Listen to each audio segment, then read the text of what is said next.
وهذا هو العائق اللي كان اليوم، لان شفتوا اللعب ديالنا كان واحد الوقيته دوزيام ميطون كان لو ريتم ديالنا شي شويه ثقيل، وهذاك ما عندنا اللي نديرو، لان كما قلت لك لو ريتم كان نقصنا من الماتشات اللي ما لعبناش.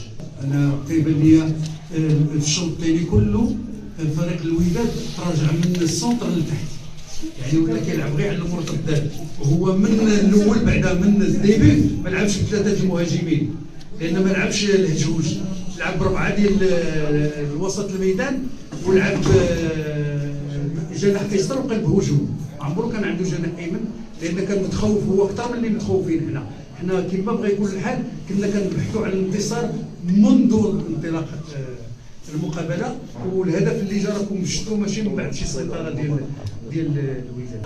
كان ماشي كنعطل، كنعرف شنو عندي، انا عارف شنو عندي وشنو عندك الوداد.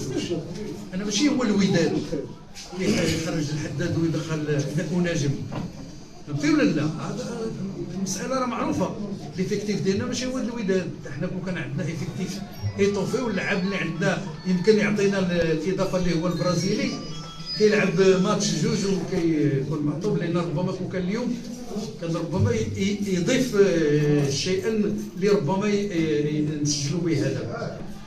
وحنا كما قلت لك راه حتى كنعانيو، لان قلت لك اللاعب اللي يقدر يدير الفرق اللي هو البرازيلي اللي عنده مؤهلات تقنيه ما كاينش. ذاك اللاعب النيجيري اللي توني عاد جا، خصو واحد شويه ديال الوقت باش يمكن يتاقلم، لان هذه هي الكره، ولا عنده امكانيات، عنده سرعه، خصو ينسجم. هذاك اللاعب ديال ويسلان اللي هو وليد عنده واحد الامكانيات، ولكن كيما بغا يكون الحال راه عاد جا حتى هو، راه صعيب. حنا كنعانيو سي عزيز الماتش ديال القنيطره ان شاء الله، واش كاين شي حلول ان شاء الله في الخط الامامي ولا غنسلكوا باللي كاين؟ سيرتو مع البرازيل ما كاينش. شوف غادي نديروا المجهود ديالنا كله، وغادي نحاولوا ان هذه المقابله ديال اليوم عطاتنا شي شويه من ناحيه اللياقه التنافسيه، راه عطاتنا واحد ريتم.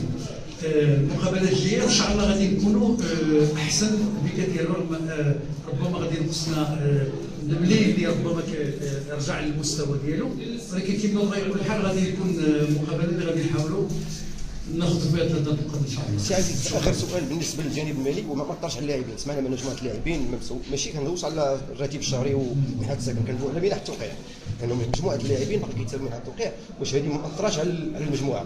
اش غادي نقول لك، كتعرف الفروق كلها كتعاني من المداخيل، في مداخيل قاره، مداخيل اللي يمكن لها تمشي بها مع موازنه مع الطموحات ومطالب اللاعبين.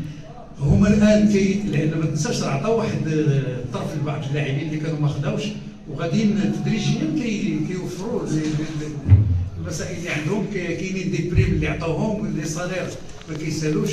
كيما بغا يكون الحال هذا مشكل اللي ما عرفوش انا مزيان، وكنبعد منه كدما هذه، لان الجمهور اللي سو كونترا عنده داكشي في الكونترا، ربما واخا يتعطلوا عليه راه دائما كيبقى ديال.